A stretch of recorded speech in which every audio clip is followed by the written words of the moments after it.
Thank you. Thank you very much. Thank you for all being here. Thank you for that lovely introduction, Vinna. It's always good to see my exquisitely amateur rock and roll past get a mention in an introduction to a keynote. So I'd like to say a few things to begin with. First of all, privileged to be able to talk to you this afternoon here at the conference. And I would take a moment to thank the Division of Occupational Psychology and also the organising committee for inviting me to come and speak to you this afternoon. What I'm going to talk about this afternoon is an area of research that's really interested me for around about 7 years, and that is the area of personality, trait development and change. What first caught my attention about this area of research was really quite personal, because I felt that, despite what we have typically, the way we've traditionally thought about personality traits and their stability, it seems intuitively reasonable to me that personality traits might be changeable in adulthood, and perhaps our traits continue to grow and develop as we age. Now, the question about whether something's intuitively reasonable is one thing, of course. We're also key to understand about whether it is empirically and conceptually reasonable, and that's what I'll deal with in the talk to some extent. But more than that, what I'm going to do is talk about the implications of this kind of thinking for what we do as occupational psychologists, and what we can do to apply the thinking from this emergent area of research. And I'm going to do that in 4 main parts. Okay, so first of all, I'm going to argue that we need to move from a static to a dynamic view of personality traits and criteria. This will be the first proposition that I build. And next, I'll present the evidence base for personality development and change through life, and review some of the key studies that are in this literature. What I'm then going to do is propose that in order to understand the mechanisms of change, we require new theory, we require new models. And to address that gap, I'm going to present the demand affordances transactional model, the data model, which has been recently developed by myself and colleagues. And finally, what I'll do is explore the implications of this dynamic view of personality at work for practice in occupational psychology, but also reflecting the theme of the conference for how we understand thriving at work, because I think there are implications of this work for this topic area. But I'm going to begin with a simple illustration. And it's an illustration of the importance of studying psychological phenomena personally and dynamically. The graphs here are from a study which we've recently published, and each point on these graphs represents a year in somebody's life. And it's a year in a very difficult experience for those individuals because it surrounds unemployment. But these graphs are also hopeful. Both of them show well-being trajectories pre, within and post-unemployment. But the contrast between the two panels challenges a long-held conclusion that's existed in the literature that unemployment leaves a permanent psychological scar on those people that experience it. The panel on the right shows what happens when people transition from unemployment to economic inactivity. And you can see in the graph that well-being dips during unemployment and then increases but never really returns to baseline. The panel on the left is what happens when people become re-employed. And this shows us that, in fact, re-employment, that is finding a job after a period of unemployment, fully restores well-being to its pre-unemployment levels. And this is the first time that this effect has been demonstrated in research.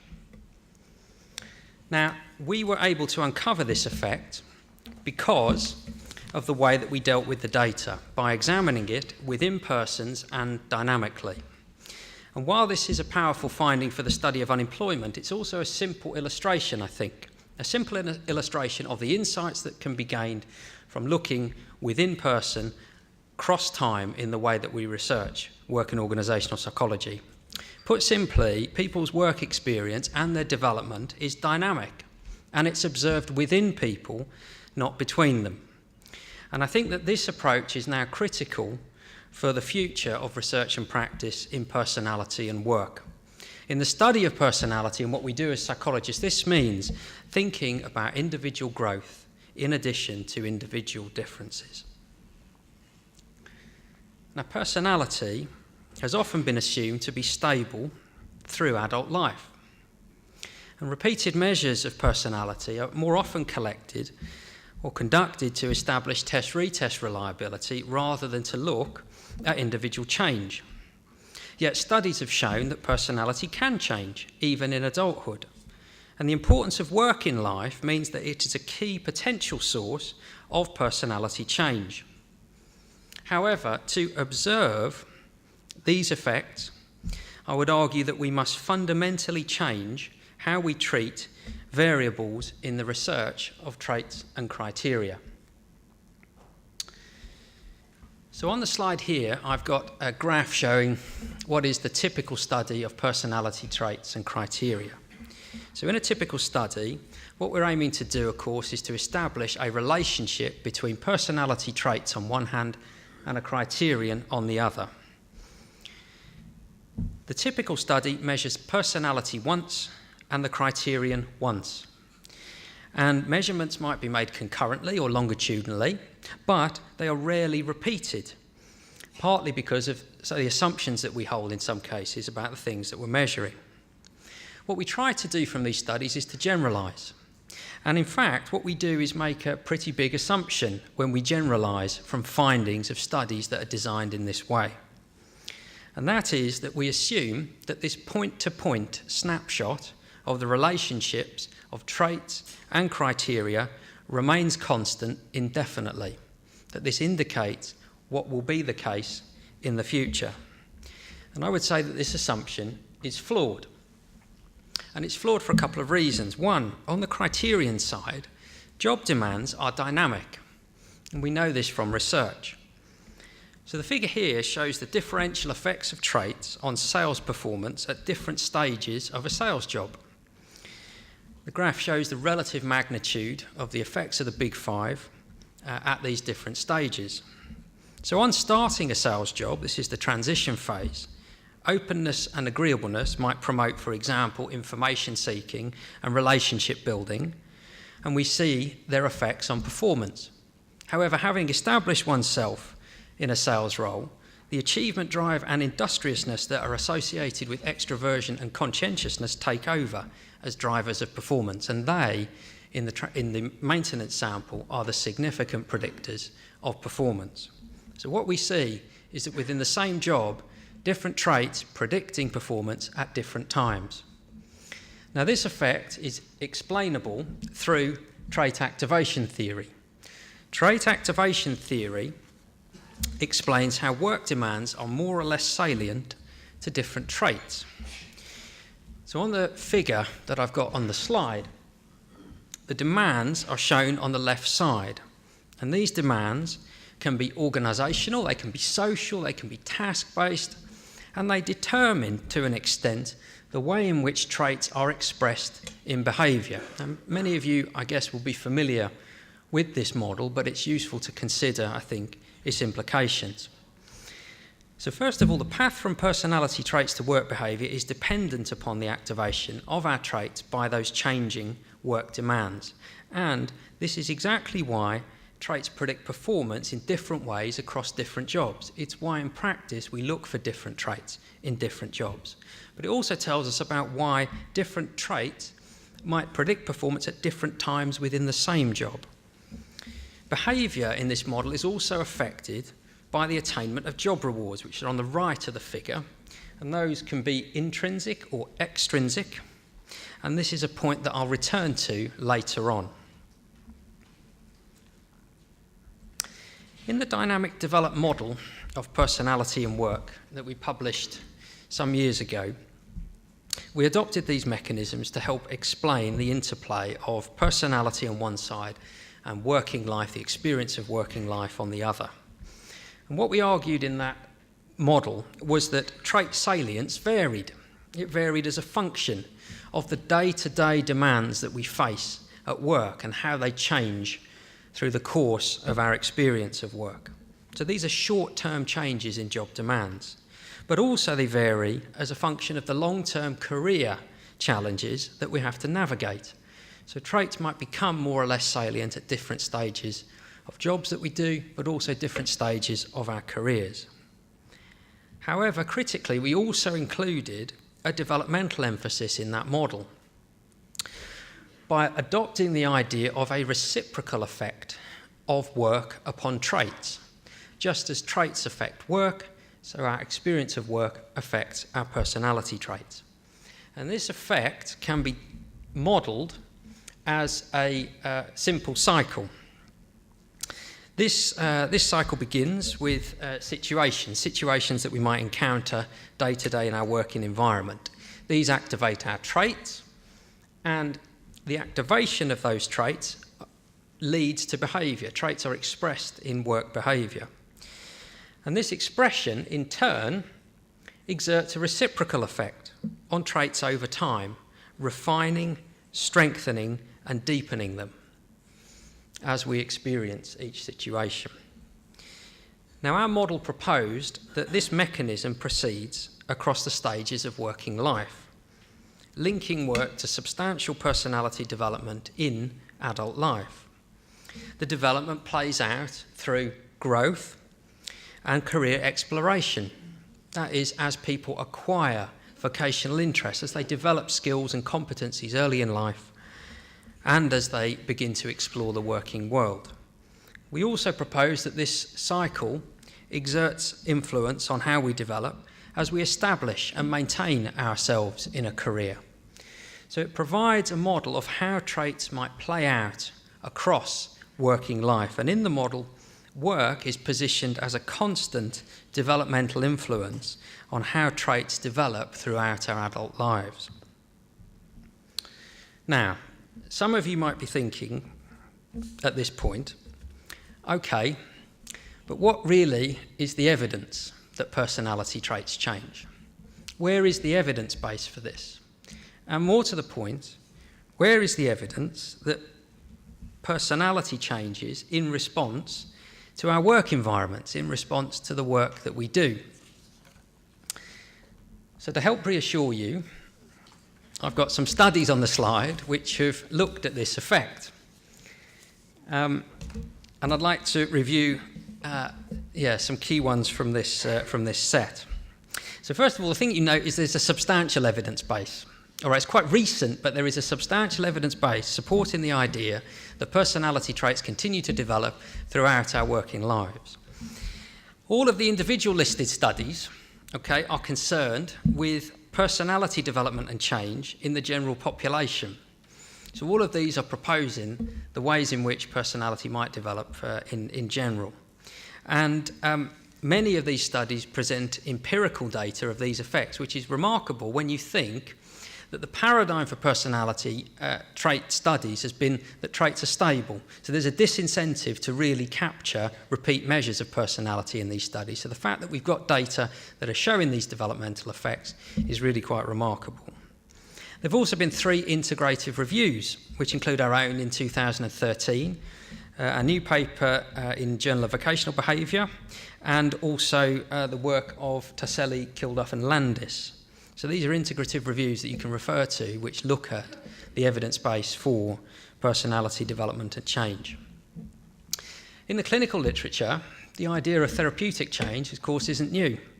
And Roberts and colleagues have examined the impact of intervention on non-clinical traits with observations in 207 samples. What they're doing there is looking at the impact of clinical interventions on non-clinical traits like the Big Five, and they report effects of development in those samples. And there's also much evidence of what's called normative change. That is the general change that each of us experiences as we age and how our traits develop in response to ageing.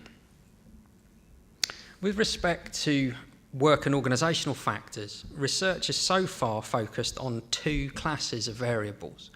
Okay, so two kinds of work variables have been examined in terms of their impact on trait development. And these are job and vocational variables, and I'm going to review some of the evidence for these now.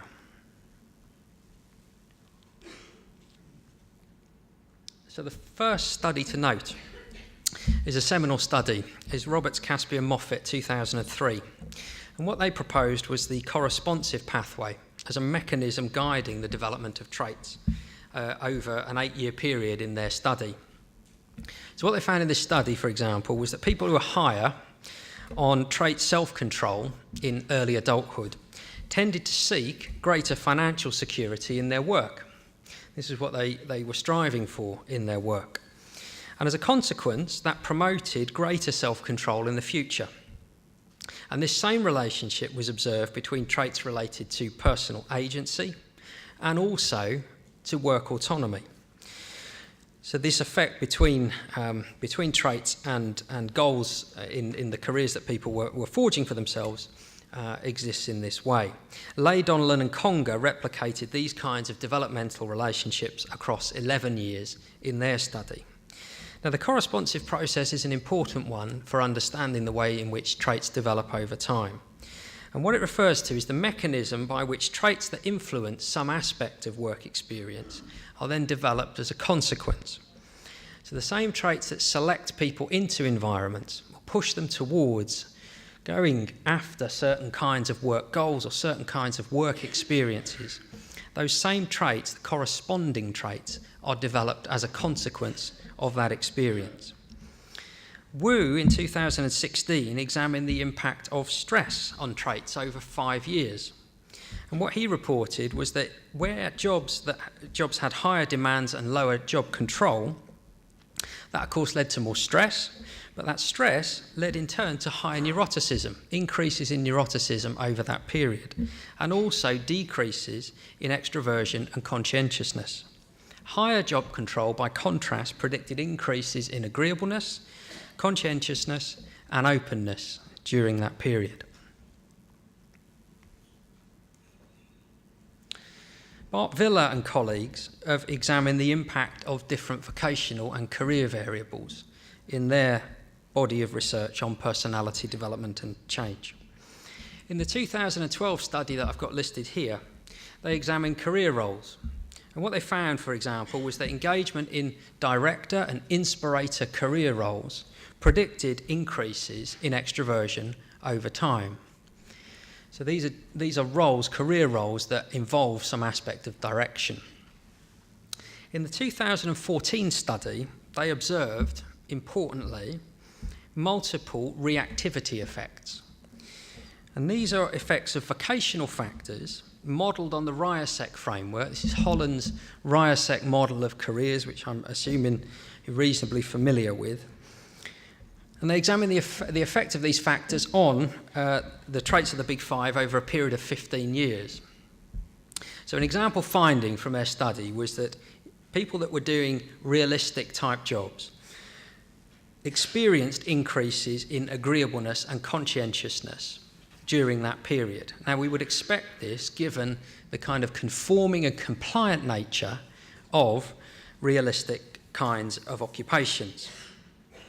Reactivity effects are really critical for understanding the development of personality in response to work demands, because they are effects that are not dependent upon traits having first selected someone into the environment.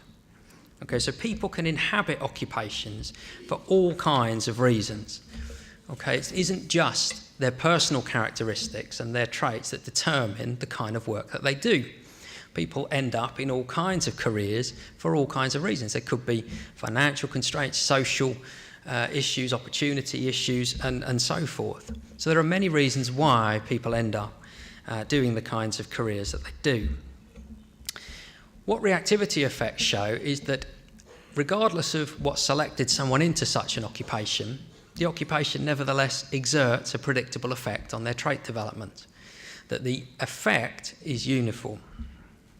Now, we've observed similar effects across a 50-year development trajectory starting in childhood. Okay, so in this study, we were able to show that occupational environments explain some of the development effects from ages 6 to 12 in childhood right through to middle age. And this is the longest period over which these effects have been studied. The mechanism that we propose to frame this work is to start with personality traits in childhood. We propose that these traits push people towards certain experiences, and these lead to the development of vocational interest and the development of vocational competencies. In turn, these push people to make certain occupational choices, and those occupational choices in turn lead to the development of personality traits in adulthood. And we're able to see this mechanism in this research. We're able to see this mechanism playing out, but really significantly for openness intellect is the main trait for which we observe this effect. However, some occupational variables that we study simply systematically predict adult personality, regardless of that first relationship. And what's interesting is that they predict adult personality more strongly than do childhood traits.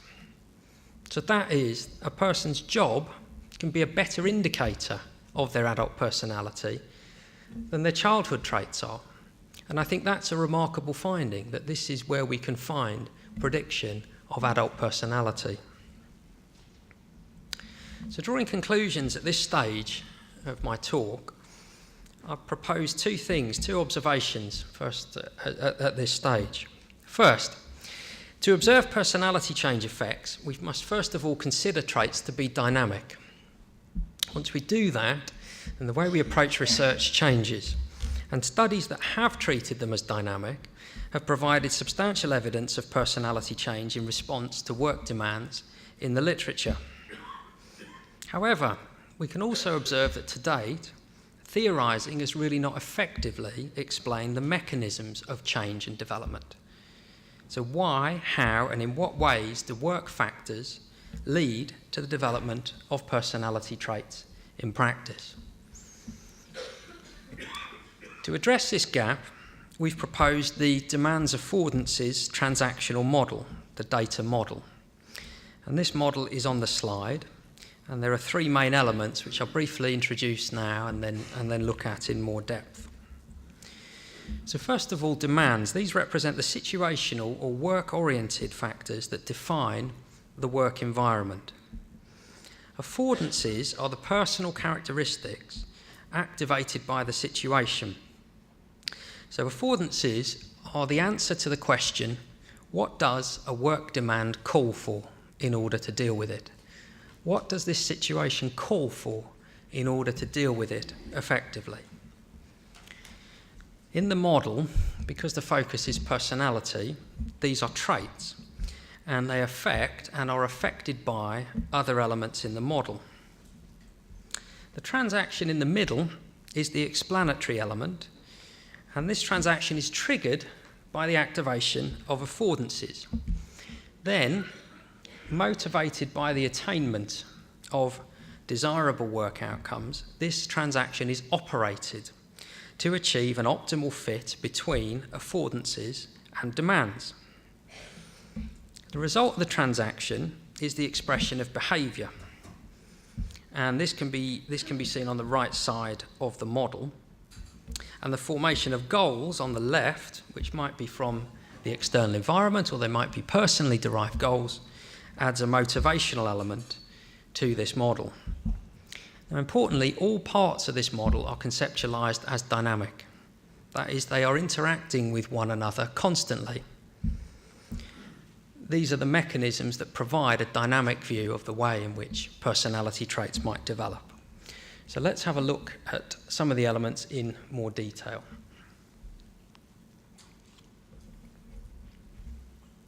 So first of all, demands. So demands might be micro or macro features of the work environment. So for example, in the person environment fit literature, we can classify work demands on a number of different into a number of different classes, and these can be job, vocational, group and organisational. And what we've seen in the research to date is evidence that job variables and vocational variables exert an influence on the way in which traits develop over time. What we now need to do is explore the other two, which are group and organisational variables, because I think it's conceivable that these variables would have an impact on how we develop. So we think about group and team composition, for example, team climate, the way in which teams are composed of complementing traits and so forth, the way in which work is interdependent. I think it's feasible that this could activate traits in different ways for different people and have an impact on how people develop. Organisational culture, for example, could also play a part. The extent to which an organisation is innovative, the extent to which it's collaborative versus competitive could all impact on the way in which traits are expressed in people's behaviour in the day-to-day task of fulfilling their performance demands. So this is the demand side. The affordances are traits in this model, as I've said, and we can conceive of traits in this model as being personal resources for dealing with demands. So traits are like any other resource that we use to deal with the demands that we encounter. Following trait activation theory, we propose that different demands might activate different traits in different ways, and studies of demand salience, so I've got some listed on the slide, that have looked at this very issue in the context of performance prediction. So studies of demand salience really underline this differential activation of traits in different situations. Now, concrete example, would be working, for example, in a customer-facing role. So if we think about the kind of demands that a customer-facing role might put on someone, we would expect that social and interpersonal traits will be activated. So we'd be looking at extroversion and agreeableness as activated in that situation. The transaction is where the development process plays out. So this is where the mechanisms of development all happen. And we position this as being a psychological exchange, an exchange between the perceptions of demands of the work situation and the deployment of resources to meet those demands. And the good thing about this, the way this transaction is positioned, I think, is that we can think of it as unique for each person, because it's unique based on what they bring and what they encounter. So each person brings their unique profile of personality traits to this transaction. And each person's experience of the work environment is unique to them. So these parameters in this exchange or in this transaction are unique and enable us to think about this process dynamically. The guiding directional mechanism is person-environment fit, as traits are developed to more effectively deal with the demands of work. The development mechanism we propose proceeds as follows. So first of all, we position social learning theory, which again I assume we're all familiar with, as a foundation, as a general foundation of this development process. So social learning theory, of course, talks about the reciprocal interaction of person, environment and behaviour. But it's then the consistency or the extent to which traits fit work demands that determines the way in which that mechanism plays out. So we propose two pathways which are both initiated by the transaction to begin with and trait activation. When traits fit demands, then those traits would be expressed in behaviour and strengthened, deepened, reinforced as a consequence. And this is the corresponsive process I described earlier. This is the mechanism that is described. However, when traits do not fit demands, then an alternative pathway is triggered. So earlier, in trait activation theory, rewards were highlighted as having an impact on work behaviour, the attainment of job-related rewards. So here, trait-consistent behaviour might be moderated and replaced if it is incompatible with the attainment of rewards. So again, think about the example I gave of being in a customer-facing role. For the person low on agreeableness and extroversion, if they want to attain the benefits of being in that customer-facing role, then their trait-consistent behaviour may not be ideal. So as a consequence, what they would need to do is alter the way they behave, do something different, something that is counter to what is their preference or their personality profile. And this we think about as being moderation and replacement of behaviour with demand-consistent behaviour. Now, of course, there's precedent for this kind of thinking in the literature because the process is one of adjustment, a process of adjusting to work demands. And the theory of work adjustment describes exactly this kind of adjustment when person-environment fit is low. And the theory of work adjustment talks about working on oneself, to learn new skills, to learn new behaviours, to practice them, to try and change the way we think about things and develop new attitudes towards our work. So there's precedent in the literature for this idea.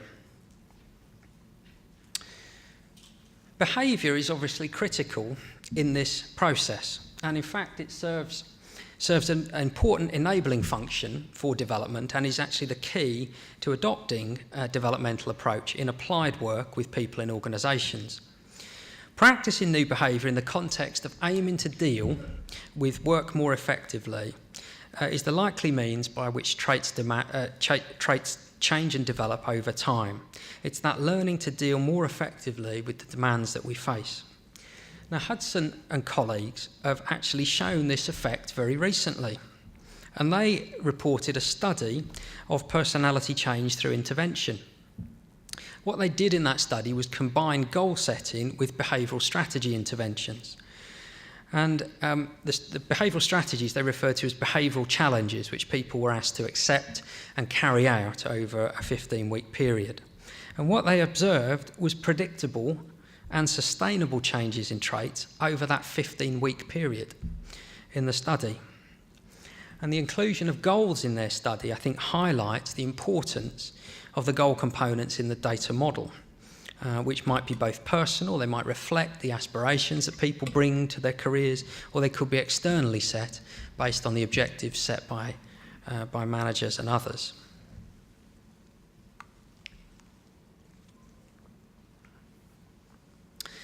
Now, to summarise just a few points about the data model. So the data model has been proposed really to describe, first of all, what we know from the literature. So what do we know about the way in which personality traits develop and change over time? But also to help facilitate understanding of what we do not yet know.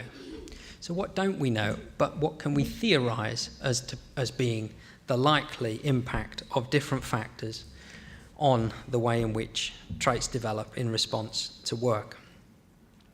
And in particular, it's the mechanisms of trait development and change which I think facilitate our understanding of how and in what ways traits respond to our work experiences. And importantly, I think this helps to guide how these ideas can be applied in work and organisational psychology practice. This is one of the, again, aspirations we have for this model. And this leads to the final part of my talk, which is to explore the implications of this thinking for practice in work and organisational psychology, and also for understanding thriving at work. So I have a definition of thriving at work on the slide, and it's a well-cited definition. It's one which you may have seen already at the conference, and I'm sure you will see again, given the conference theme. So definition is, Porrath and colleagues describe people who are thriving as experiencing growth and momentum, which is marked by a sense of feeling energised and alive, that's vitality, and a sense that they are continually improving and getting better at what they do, learning. From my reading, this definition is about learning and developing, and also about feeling good about doing so. So learning, growing, and feeling good about the direction that is taking.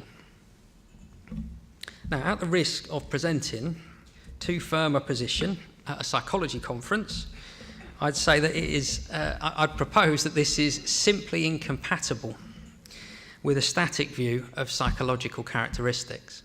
I feel the way in which we position thriving here is not compatible if we have a static view of psychological characteristics. And I'd actually go a little bit further. I think, based on my experience of this area of research over the past years, I think that sometimes we've over-assumed and overemphasised stability in our work as psychologists. We've over-assumed the stability of the things that we measure. And I think this might be a product of methodological constraints, perhaps. It's very difficult to collect continuous data in the past. It's a challenge. I think technology might change that in the future. But the way in which we've accumulated our evidence base has really lent itself to assuming stability. And if I think about it even further, I think it might also explain our preponderance for selection and assessment over development and learning in research and in our professional training. So a review of the volume of literature that's produced in these different areas will show that our preponderance for publication is around selection and assessment as a single area. And I think this is because the presumption of stability really lends itself much more strongly to selection for performance rather than development for performance. And I'd like to, in this context, think about the ideas, how the ideas of personality change at work have implications for selection, for learning and development, and for how we recognise the signs of thriving at work. So turning first to selection. So what we generally do in selection is approach it from a perspective of person to job fit. We undertake an exercise in matching the person to the job. And we aim to match those individual characteristics to the requirements and demands of the job. Now, assumptions of stability are problematic in this context because we've seen that both sides of this equation are in fact dynamic. Okay, both of these, actually, the parameters that determine one's fit, we can think of as dynamic rather than static. So if we adopt a static view of these parameters, then I would say that we can't possibly be considered to promote thriving, because thriving is about development. So instead, I think we should avoid an assumption that traits and job demands are static. Rather, we should think of each as being dynamic. Now, of course, this doesn't invalidate our typical selection paradigm. I'm not going to go that far in presenting a conclusion. But I would say that what in practice this means is that it encourages us to really rebalance our effort in selection, to place greater emphasis on socialisation and adjustment post-selection in addition to assessment pre-selection. Because I think the former, that is socialisation and adjustment, are key to ensuring that people thrive once they've been recruited. I think there are even more marked implications for learning and development. So possibly implied in the data model that I've presented is a passive set of mechanisms of development and growth, reflecting the day-to-day microtransactions that each of us has with our work environment. These play out somewhat passively as people experience demands day to day. But are these really, is this the only means by which traits might change? Mroczek in 2014 introduced 2 studies in a special issue of the journal Developmental Psychology. And in this introduction, he was encouraging readers to be open to their propositions, the propositions of these 2 papers.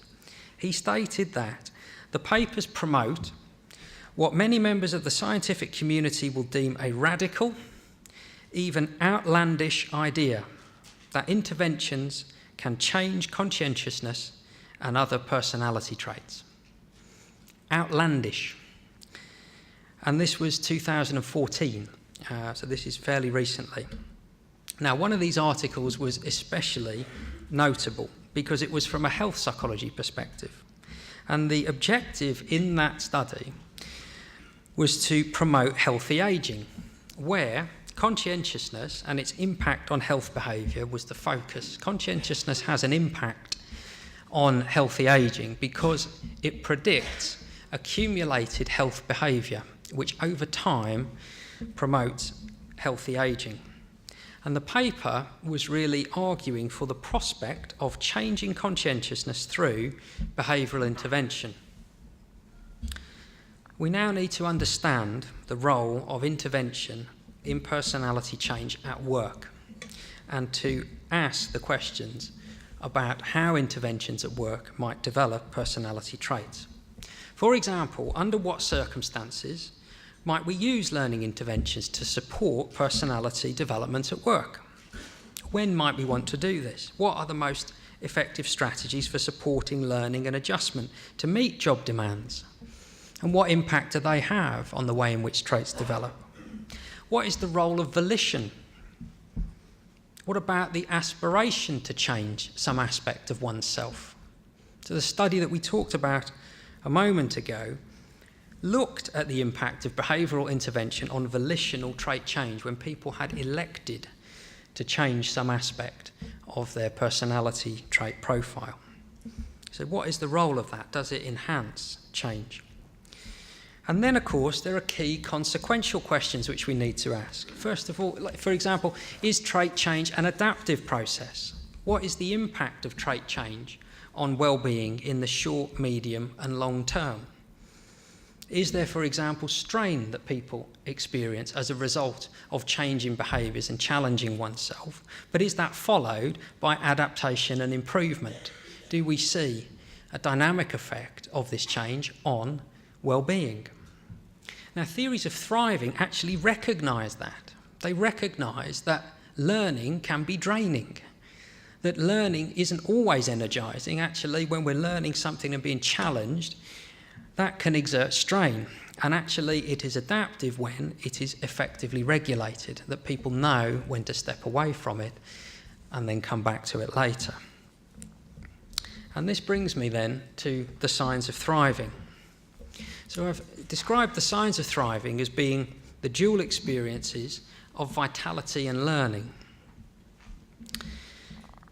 The data model that I've presented proposes that personality development and change is directed towards attaining greater fit with work and dealing with work demands more effectively. So this kind of adjustment, this deals with the learning aspect, but I think that this kind of adjustment to work demands could potentially provide the sense that personal growth is working, that it's working for the person, that it's improving their achievement, it's promoting a positive experience at work, a positive interaction with the work environment. So to the extent that personality development and change is linked with enhanced well-being and engagement, and also with enhanced performance, might we actually see this process of personality development and change through the course of work, might we actually see this process as a positive part of adulthood learning and growth, ultimately as a sign of thriving in our work environment? Looking more broadly, and this is the point at which I will conclude, I think there are implications, wider implications for us as occupational work and organisational psychologists.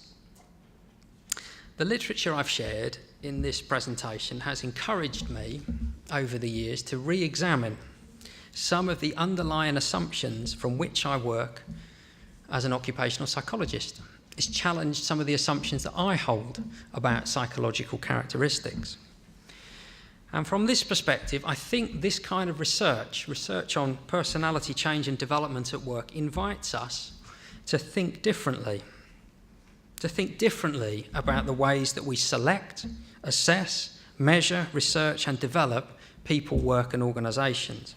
And in some cases, to fundamentally change how we see so many of the constructs that we study, to see them as dynamic, modelled, measured and applied as so. Thank you very much.